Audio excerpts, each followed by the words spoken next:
Un autre petit déballage de colis, parce que j'ai l'intention de faire des vidéos au sujet du transfert de VHS sur un format qu'on peut lire sur notre ordinateur ou mettre sur un CD. On va ouvrir le colis. J'ai acheté un VHS, mais usagé, parce que les compagnies le savent, il y a beaucoup de monde qui... Il y a même des particuliers qui utilisent la même méthode, ce que j'appelle une méthode pas très honnête. Ils savent que le monde en cherche, ça fait qu'ils en profitent pour booster les prix.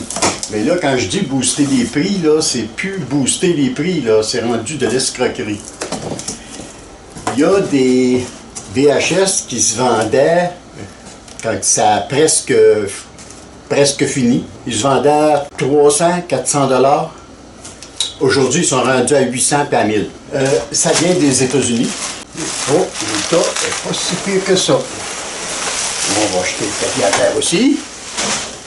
Bon, les connexions en arrière, je les ai toutes parce que j'ai acheté un adaptateur. Il a l'air d'être pas trop pris parce qu'il faut que j'aille me chercher les VHS en question. Parce que je connais une personne qui a une vingtaine de VHS puis elle veut les mettre sur son ordinateur. Oui, c'est légal. Pourvu que vous gardez vos VHS, vos cassettes, puis vous les gardez. Ça, c'est une preuve que c'est pas une copie, que c'est une copie de sauvegarde. Ça, vous avez le droit d'avoir une copie de sauvegarde. Allez pas faire 50 copies, là c'est plus de la copie de sauvegarde, là.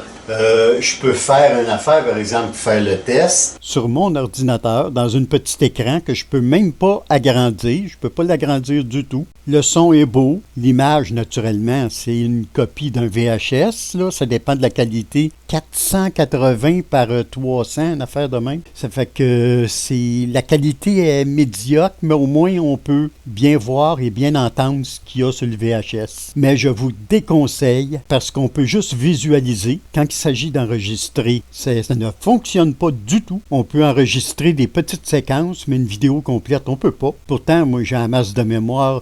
Autant dans mon ordinateur, j'ai 32 Go. J'ai 12 Go de mémoire graphique. J'ai une carte 3060 RTX, mais c'est pour enregistrer, non. Le seul moyen que j'ai eu pour enregistrer, c'est de prendre mon logiciel de capture, il s'appelle Début. Avec ce logiciel-là, je sélectionne l'écran qu'il y a ici et je fais enregistrer, mais je l'enregistre avec mon logiciel qui s'appelle Début. C'est le seul moyen que j'ai trouvé pour pouvoir l'enregistrer. Ça fait que je vous déconseille cet équipement-là, à moins que vous voulez juste visualiser. Vous ne voulez pas en faire une copie sur votre ordinateur, là, OK.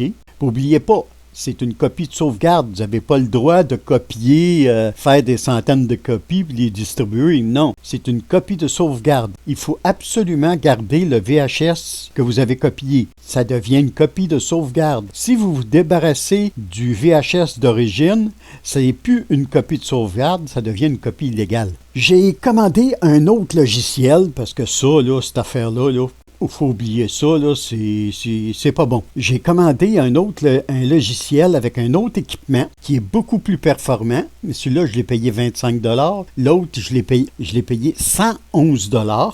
Il y a une grosse différence dans le prix. C'est 4 fois le prix, mais si ça fonctionne, tant mieux. Fait que quand j'aurai l'autre logiciel et l'autre équipement de connexion, je ferai une vidéo pour vous le montrer. Mais pour l'instant, n'achetez pas ça, là, c'est bon pour visualiser, c'est tout juste. Vous pouvez même pas agrandir l'écran, là. Vous avez un petit écran de même. C'est vrai que moi, c'est un écran 4K présentement, là, mais c'est tout petit, là, c'est au point si on pourrait l'agrandir. Non, on peut pas. C'était Ordinosaure.